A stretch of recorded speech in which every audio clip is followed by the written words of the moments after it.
Welcome to the podcast I'm Too Old for This, where we're asking the uncomfortable, inspiring and frequently asked questions of people who've truly seen it all.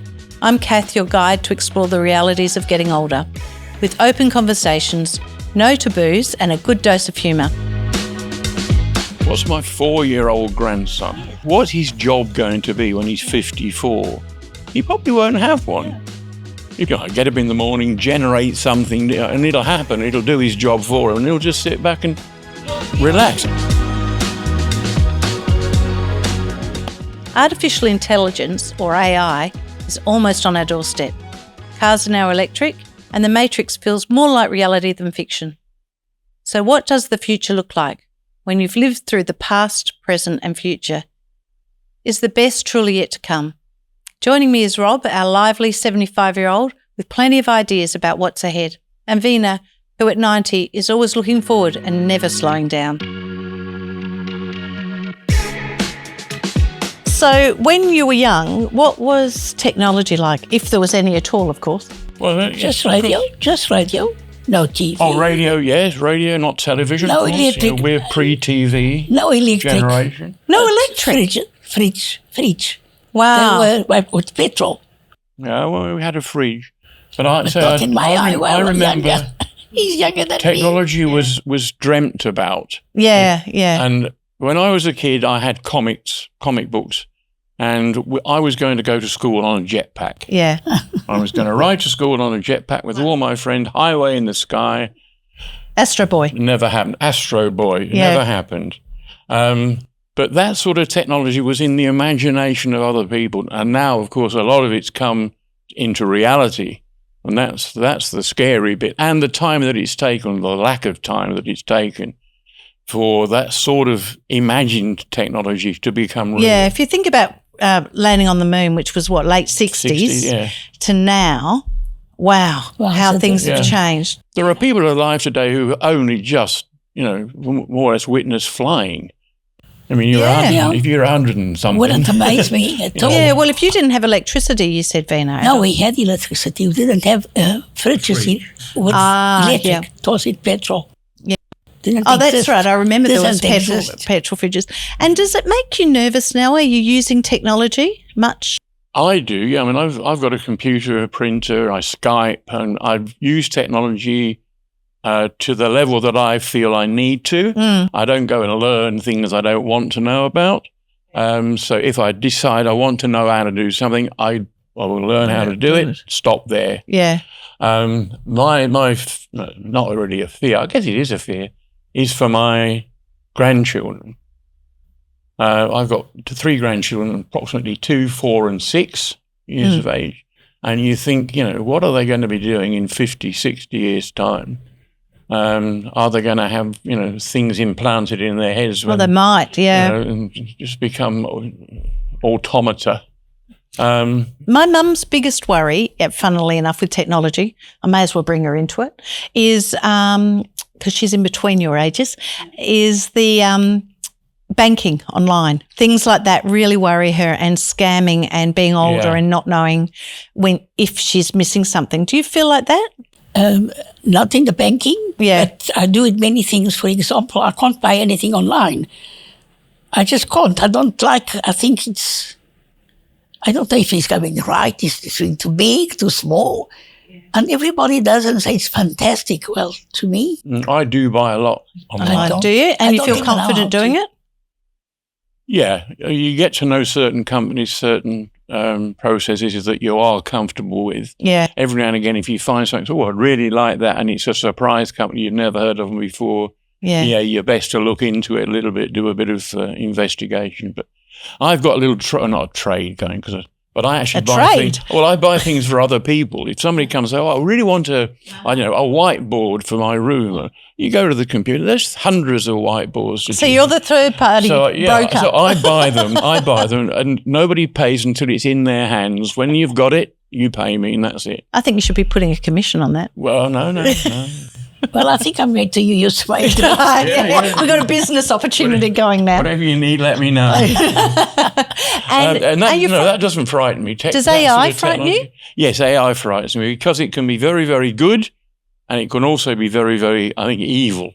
Yeah, yeah. And you don't always know the difference. That's I mean, I don't know enough about it, I have to say, but I'm told that in things like medical research and it's doing wonderful work. Yeah, it AI is speeding up research like you wouldn't believe. But there are some evil parts of it, including the scammers. I mean, the scammers are into AI now, and you just can't tell the difference. I was just hearing today, actually, about music that's generated by AI, and you don't even know it's AI, and they create all band names and all crazy things. So, I mean, people are created by AI. I mean, you can go onto a website and you can watch a whole drama of people, and there's nobody there. Sounds like it's cheap to produce. Well, it is. Yeah. You don't pay any talent. No. You just do a few drawings and they're dot to dot sort of line drawings, and then they fill themselves in and form a character, and then the characters go off and act a play, and that's it. And it sounds crazy, but it's got to the stage now almost. Obviously, there is a human input, but it's quite minimal. Beyond that human input, it'll do itself. Yeah, it'll work itself. And how do you feel then about if we were, because we've been talking about technology that helps people either at home or in some facilities.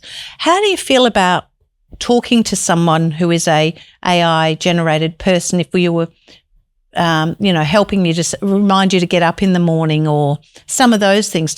Would you feel... I haven't heard about AI. I must be very. So I'll explain it to you. It's artificial intelligence. That I know. Yeah. So in our world where we work, it's dangerous. Yeah. Do you? I think it's very dangerous. It's taking positions of people, and people will be forgotten because if they use this, what are they going to do with the intelligence of a man? Yeah, that is an issue. I mean, like I say, what am I? Yeah. What's my 4-year-old grandson? Yes. Yeah. Especially the future. What's his job going to be when he's 54? He probably won't have one. Yeah. There might be a lot of free time. Yeah. Yeah. I mean, he will get up in the morning, generate something, and it'll happen. It'll do his job for him, and he'll just sit back and relax. I don't know, but that's a theory. That's a feeling that I have that it could. I wonder about way. Loneliness as well, because do we need other people if we have AI? Well, more so, don't we? We will need them more. We won't need AI people. We'll need real people. So if more than we do now. Does it make you feel uncomfortable if you had someone like a pretend person, an AI person, or on the TV telling you to get up in the morning or reminding you to have a shower? Because that's actually where it's heading, really. Yeah, I mean, I don't know. I don't need that sort of service at the moment. Not yet, no. And no, I probably wouldn't balk at it, to be honest. If it was programmed properly and it did its job and it did wake me at the right time and it didn't do things I didn't want it to do, and I was in control, then yes. Yeah. Different about if you've got control, isn't it? Yeah. But I don't think you'll be in control. I doubt if you'll be in control, if you can control. Yeah, in the long term, there is a risk around that. About the children of nowadays. The fear is, that Hal the computer will say no one day, and we'll all have to. We'll all have to do what Hal tells us to do. Yeah, it's exactly who I'm thinking. I think that of course is that's a terrible situation to be in. To be controlled. But you use things like Skype and Zoom. We've talked about it before. Yeah. You talk about somebody to wake you up in the morning and tell you when to have a shower. I mean, I Skype my kids in the UK, and my son, he's fairly tech savvy, and he'll be sitting talking to me, and he'll suddenly go, "Siri, curtains." Yeah, and exactly. The curtains go. Or Siri, change the TV channel, and it changes it, or the lights come on or go off or whatever. And he just speaks. And that's been going on in his house for, I don't know, 5-6 years. Yeah. I can see, I mean, we're not there yet in terms of having the technology in living in residential care, for example. But I can see that will happen. It would be lovely if you could just say, shut the curtains, Siri. Yeah. Some things looks fine. Like my son goes to his house and he puts the light where he wants, and the swimming pool all from his remote or whatever, or his voice, or just his voice. Sometimes you can just talk. Even my grandchild, he's fantastic. And that's a matter of convenience, if anything. When we were becoming lazy, you used to have to get up and turn the television from one channel to another. Now, of course, you don't. You press a button. We're just getting fatter, aren't we? Well, I wasn't going to say something for yourself. But be careful, be very careful. Just checking, what would you tell people? Because if you're worried about your grandchildren, which I can understand that completely, would you have any advice to them about the changes in technology, about how they should manage it? It's difficult. Yeah. Difficult because they know about computers and things much more than I do. They haven't been without them. I mean, they haven't been without mobile phones. They live with them. Yeah.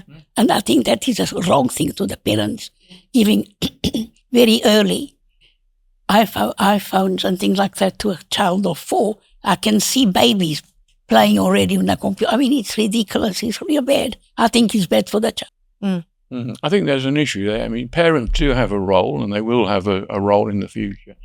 But from the individual's point of view, learn what you need to learn about this stuff and act upon it. Yeah. If you're not certain about anything, whether it's a potential financial scam or whatever, just be wary. Be very, very wary. Yeah. You've got to. We are becoming. Or generations in the future of people who can't depend on themselves as much as they, or others around them as much as they used to. They do depend on technology. They depend on machinery. And if you're not at least aware, you don't have to be a whiz kid, a boffin, but you've got to be aware of what you're doing. I mean, scams are, rife. We know that. I mean, they're coming at you every day. I get messages from my bank. I get a message from I've got a computer technician, a tame technician outside who every now and again has to come and do something to my computer. And he will send me messages. Look out for this latest scam. It involves so and so and so. And it tells you, never press the +R button on your keyboard because that's death. And I've learned that. I've remembered that. If anybody ever asks me to do something which I don't believe or trust in, don't do it. Do it, yeah. You've got to learn to be very cautious and very aware, and it's sad, but it's true. Yeah. We might finish on that kind of not so positive note, but important note as a message really about, from my perspective, embracing technology is great, but be cautious while you're doing it. Yeah. Yeah. Yeah. And one quick thing on these financial scams, and it's the archetypal story of the Nigerian prince who ripped somebody off for $250,000. Who I thought I was going to marry. Yeah. Yeah, who you thought you were going to marry. One of my questions is, and they appear on the news as a victim, this poor lady, she lost her life saving her. Is she a victim or an idiot? Or both. Oh, or both, maybe. Yes, yeah. Maybe she's a victim because of her own idiocy. But if you just do it, you just allow it to happen, then that's your fault. Yeah. Sorry, it is. They're not that controlling. You've got some say. Yeah. You've got to be some cautious. say. Yeah. I think that's the message. Really. Yeah. Victim or idiot is the way I often look at these stories. Oh, we might finish on that note. It'll be quite controversial. Right, okay. That can be the tagline for it. Thanks very much, folks. You're welcome. We'll see you next time on I'm Too Old for This, which is brought to you by Brightwater, creating communities where people thrive, connect and belong. If you'd like to get in touch, contact details are in our show notes.